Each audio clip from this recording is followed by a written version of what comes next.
So hello everyone and welcome to our daily life current affair show. और जैसा आप सभी जानते हैं कि डेली हम मंडे टू फ्राइडे आपके साथ ये करंट अफेयर्स का शो लेके आते हैं, जहां पर करंट अफेयर्स को डिस्कस करते हैं, ताकि अगर आप किसी भी कॉम्पिटिटिव एग्जाम की प्रिपरेशन कर रहे हो, चाहे मैं बात करूं बैंकिंग, एसएससी या रेलवे एग्जाम की, तो वहां पे आपको एग्जाम के अंदर जो चाहे जनरल अवेयरनेस या जनरल साइंस का सेक्शन आता है, तो वहां पे आपको करंट अफेयर से रिलेटेड क्वेश्चंस में काफी ज्यादा हेल्प मिले। ठीक है, तो इसी तरीके से मंडे टू फ्राइडे तो हम डिटेल में करते हैं, सैटरडे को इन्हीं पूरे हफ्ते के करंट अफेयर्स के क्विज की फॉर्म में भी डिस्कस करते हैं, और फिर मंथली भी मंथ के एंड में इन करंट अफेयर्स कवर करते हैं। तो आप कोशिश करा कर इनको डेली देखने का। ठीक है, 10 से 12 मिनट का अराउंड ही हमारा सेशन रहता है। ठीक है, चलिए स्टार्ट करते हैं और इंपॉर्टेंट की पॉइंट्स को आप side by side note down करते चलना। तो पहला इंपॉर्टेंट अपडेट है, PM to address international Bharati festival today. तो आज जो है पीएम मोदी से एड्रेस करेंगे this afternoon via video conference. और आपको आजकल जितने भी इवेंट्स हो रहे हैं, समिट्स हो रहे हैं, वो सारे वर्चुअल फॉर्मेट में ही हो रहे हैं। तो उसी तरीके से ये इंटरनेशनल भारती फेस्टिवल को भी पीएम मोदी वर्चुअली ही एड्रेस करेंगे। And it is organised by the Vanavil culture centre, जो कि चेन्नई में लोकेटेड है, in virtual mode this year and will see participation of several national and international poets and artists। तो बड़े बड़े नेशनल और इंटरनेशनल लेवल के पोइट्स और आर्टिस्ट इसके अंदर पार्टिसिपेट करेंगे और वर्चुअल मोड में, जैसे मैंने आपको बताया। और इसे ऑर्गेनाइज कौन कर रहा है? वनेविल कल्चर सेंटर, ये चेन्नई में लोकेटेड है। And the festival is being held in honour of the national poet Mahakavi Subramaniam Bharti, जिनकी 138th बर्थ एनिवर्सरी आज हम ऑब्जर्व कर रहे हैं। तो 138th बर्थ एनिवर्सरी के ओकेजन पर ये इस इवेंट को ऑर्गेनाइज किया जा रहा है, और इसमें पीएम मोदी एड्रेस भी करेंगे इसे आज। इसके अलावा वो भारतीय अवार्ड भी देंगे to the writer and author, जिनका नाम है सीनी विश्वनाथन, जिन्होंने देखिए काफी ज्यादा इन्हीं की जो पूरी लाइफ है सुब्रमण्यम भारती की, उन पर एक कंपेंडियम लिखा है, प्रिपेयर किया है, on the national poet Subramaniam Bharati in chronological order. तो क्रोनोलॉजिकल ऑर्डर में पूरा इनके ऊपर सुब्रमण्यम भारती पर ये कंपेंडियम प्रिपेयर किया है इन्होंने, और इन्हें ये अवार्ड जो है भारतीय अवार्ड दिया जाएगा। तो मेन है बेसिकली, अभी से आप नोट डाउन कर ले, तो 138th बर्थ एनिवर्सरी पर महाकवि सुब्रमण्यम भारती के इस इवेंट को ऑर्गेनाइज किया जा रहा है, जिसे पीएम मोदी एड्रेस करेंगे, इंटरनेशनल भारती फेस्टिवल। ठीक है, नेक्स्ट बात करते हैं, कल ही डिफेंस मिनिस्टर राजनाथ सिंह ने पार्टिसिपेट किया था आसियान डिफेंस मिनिस्टर्स की मीटिंग प्लस के अंदर। तो इस पर बात कर लेते हैं, काफी इंपॉर्टेंट है, क्योंकि आज का खासकर जो इस टाइम पे इंडिया और चाइना के बीच में फेस ऑफ चल रहा है, आपको पता है एलएसी पर, उसको ध्यान में रखते हुए भी डिफेंस मिनिस्टर ने बात करी थी कल। So the union defence minister Rajnath Singh participated in ASEAN Defense Ministers Meeting Plus, इसको शॉर्ट फॉर्म में आप लिख सकते हैं ADMM Plus, and pointed the need to continue the efforts of addressing threats of bioterrorism।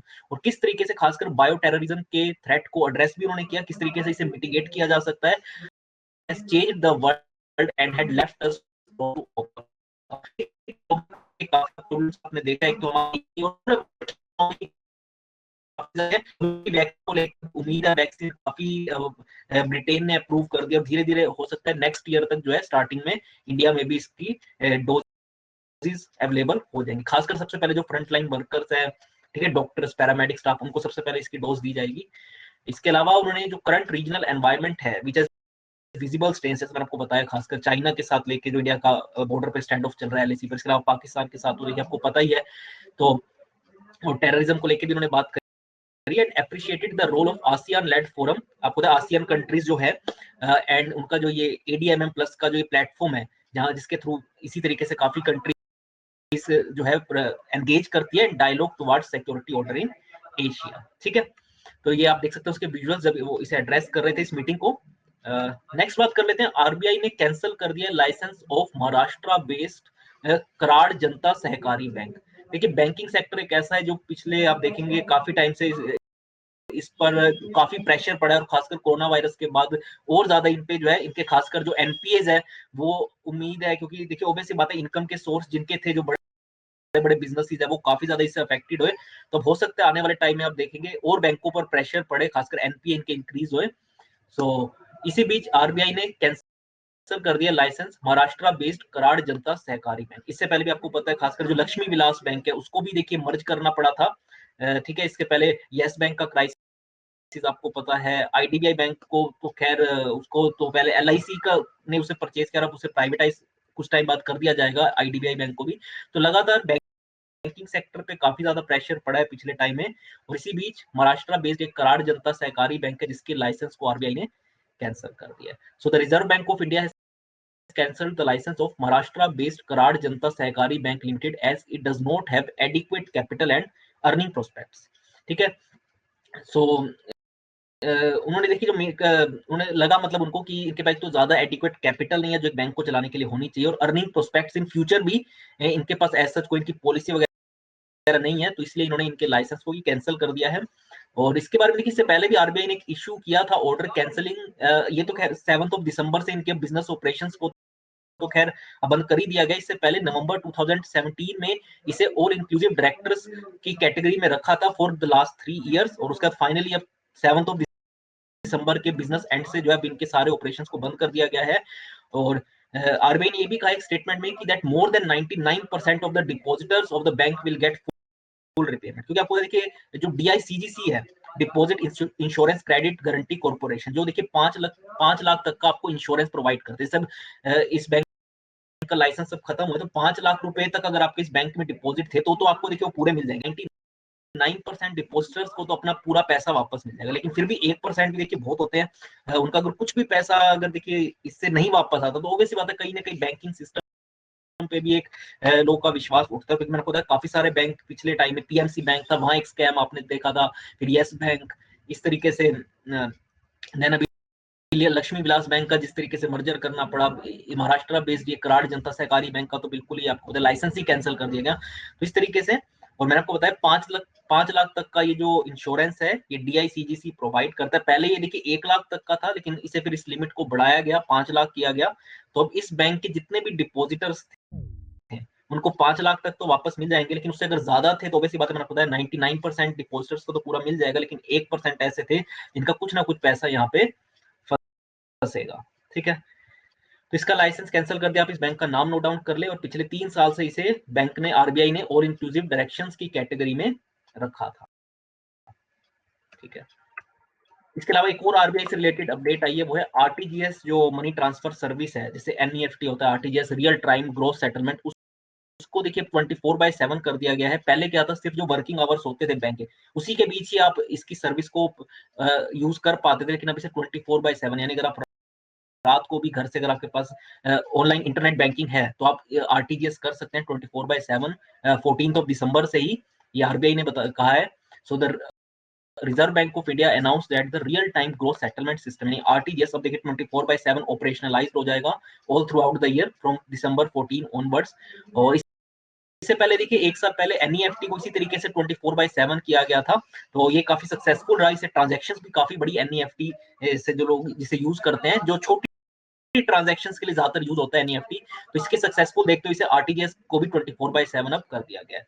RTGS की जहां तक मैं आपको बता ही रहा था, ज्यादातर हाई वैल्यू ट्रांजैक्शंस के लिए इसको यूज किया जाता है ऑन रियल टाइम बेसिस, यानी रियल टाइम बेसिस पर आप अगर जैसे फॉर एग्जांपल पैसा ट्रांसफर करते हैं तो दूसरे के अकाउंट में रिफ्लेक्ट हो जाएगा जिसके अकाउंट में आप डाल रहे हैं।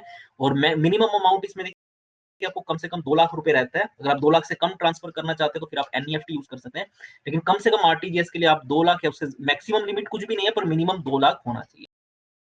अगर बात करें, आरबीआई ने ये भी बताया कि जो आरटीजीएस है प्रेजेंटली दिल्ली के 6.35 लाख ट्रांजैक्शंस को हैंडल करता है, जो आरटीजीएस का पूरा सिस्टम है, और for a value of 4.17 lakh crore, और 4.17 लाख करोड़ के अराउंड रोज की ट्रांजैक्शन होती है इस आरटीजीएस सिस्टम के थ्रू अक्रॉस 237 पार्टिसिपेंट बैंक्स। तो 237 बैंक्स इसमें पार्टिसिपेट करते हैं इस आरटीजीएस सिस्टम के अंदर, और डेली की आप देख सकते हैं इतने बड़े वॉल्यूम की ट्रांजैक्शन इसके थ्रू होती है। तो इसी को ध्यान में रखते हुए इसे अब 24/7 कर दिया गया ऑपरेशनलाइज, यानी आप वर्किंग आवर्स जो होते हैं बैंक के उसके बाद भी अगर आप घर से अगर आपके पास इंटरनेट बैंकिंग है तो आप कर सकते हैं।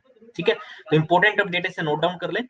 और आखिरी आज का हमारा न्यूज है वो है वर्ल्ड ह्यूमन राइट्स डे, जो कि हम 10 दिसंबर देखते हैं वायोलेशन, खासकर जो वार टोन कंट्रीज है, यमन हो गया, सीरिया हो गया, इराक हो गया, या बाकी अफगानिस्तान जैसी जगह पे जहाँ पे कई बार ह्यूमन राइट्स का वायोलेशन डेली बेसिस पर ही होता है। तो ये एक तरीके से अवेयरनेस क्रिएट करने के लिए हम इस डे को ऑब्जर्व करते हैं। और ह्यूमन राइट्स अगर हम इनकी बात करें एज ए डेफिनेशन, ये कहते हैं कि दैट स्टेट्स जितनी भी कंट्रीज है वो इंटरनेशनल एग्रीमेंट्स को फॉलो करें, और जितने भी इंडिविजुअल्स रहने वाले उनको जो उनके राइट्स है, बेसिक राइट्स है, वो उन्हें प्रोवाइड होने चाहिए। और इसीलिए जो universal declaration of human rights है यानी यूडीएचआर, वो क्लियरली स्पेसिफाई करता है that the rights every human is entitled to, चाहे रिगार्डलेस ऑफ द रिलीजन, वो जिस भी रिलीजन को बिलोंग करते, जो भी उनका रेस हो, कलर हो, लैंग्वेज, सेक्स, पॉलिटिकल और अदर ओपिनियन, प्रॉपर्टी, बर्थ, कोई भी उनका स्टेटस, नेशनैलिटी, कुछ भी हो, उसको लेकर उनसे कोई भेदभाव नहीं होना चाहिए। उन्हें सारे राइट्स मिलने चाहिए जो किसी भी एक इंडिविजुअल को मिलने चाहिए किसी कंट्री के अंदर। तो इसको लेके हम इस डे को ऑब्जर्व करते हैं। और जो थीम है इस साल का 2020 का, एक काफी इंपॉर्टेंट है, मैंने आपको बताया थीम बेस्ड क्वेश्चंस आते हैं, तो वो है recover better stand up for human rights. तो इसे आप जरूर नोट डाउन कर लें। थीम जो इस बार का है 2020 का, वो है recover better stand up for human rights. ठीक है, इसे आप नोट डाउन कर लें। तो ये थे आज के हमारे इंपॉर्टेंट अपडेट्स। और एक बार पीछे चलते हैं, इससे पहले जो हमने पहले करंट अफेयर्स देखे उनको एक बार दोबारा से गो थ्रू कर लेते हैं। तो सबसे पहले तो इसको नोट डाउन कर लें, वर्ल्ड ह्यूमन राइट्स डे हम 10 दिसंबर को ऑब्जर्व करते हैं हर साल, ताकि जो एक तरीके से अवेयरनेस क्रिएट की जाए कि किस तरीके से सभी कंट्रीज को, सभी स्टेट्स को अपने रहने वाले लोगों के लिए एक ऐसा एनवायरनमेंट बनाना चाहिए ताकि कोई भी उनके साथ डिस्क्रिमिनेशन और उन्हें सारे राइट्स जो है, बेसिक जो ह्यूमन राइट्स हो, वो उन्हें प्रोवाइड हो। और इसके लिए जो है हम इस डे को ऑब्जर्व करते हैं। इस बार का थीम भी आप नोट डाउन कर सकते हैं।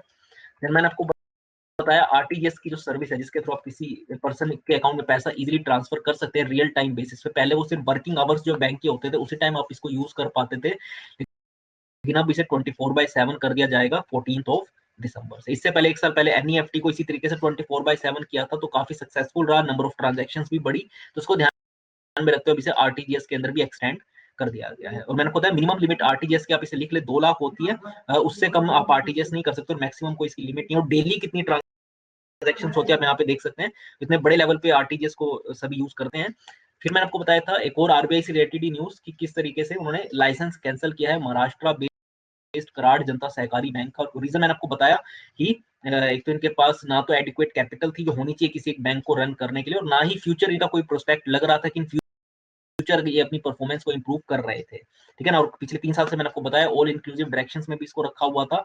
और अब दिसंबर 7 आखिरी दिन था जब इन्होंने अपने बैंक के सारे ऑपरेशंस को परफॉर्म किया। अब जो है, अब दिसंबर 8 से अब ये बैंक ऑपरेशनल नहीं है। और जिनके भी डिपॉजिटर्स से मैंने आपको बताया 99% डिपॉजिटर्स को तो पूरा पैसा वापस मिल जाएगा, क्योंकि 5 लाख तक का इंश्योरेंस जो है वो डीआईसीजीसी प्रोवाइड करता है। ठीक है, बट स्टिल 1% भी देखिए बहुत होते हैं। तो खैर, मैंने फिर आपके साथ डिस्कस किया था डिफेंस मिनिस्टर राजनाथ सिंह ने जो आसियान डिफेंस मिनिस्टर्स की मीटिंग को अटेंड किया, और जो भी इंपॉर्टेंट करंट सिनेरियो है खासकर एशिया और जियो पॉलिटिक्स से रिलेटेड उन्होंने बात करी। खासकर जो सबसे बड़ा थ्रेट है टेररिज्म, उसको लेकर उन्होंने बात की। ठीक है, और इसके अलावा कोविड-19 को लेकर भी उन्होंने अपनी बात रखी। और आखिरी में मैंने आपको बताया था आज जो इंटरनेशनल भारतीय फेस्टिवल है उसे पीएम मोदी एड्रेस करेंगे। 138th बर्थ एनिवर्सरी पर इस इवेंट को ऑर्गेनाइज किया जा रहा है महाकवि सुब्रमण्यम भारती के। और कोई भी अपडेट निकल के आता है इसके अलावा, तो मैं आपके साथ जरूर कल के शो में डिस्कस करूंगा। अगर आपको कोई डाउट है तो जरूर आप कमेंट करके पूछ सकते हैं। और आप हमारी वेबसाइट भी विजिट करें takshilalearning.com, वहां पे भी आपको ब्लॉग्स, करंट अफेयर्स जो है, हर चीज वहां पे आपको अवेलेबल होगी। तो आज की इस वीडियो में इतना ही फ्रेंड्स, थैंक्स अ लॉट।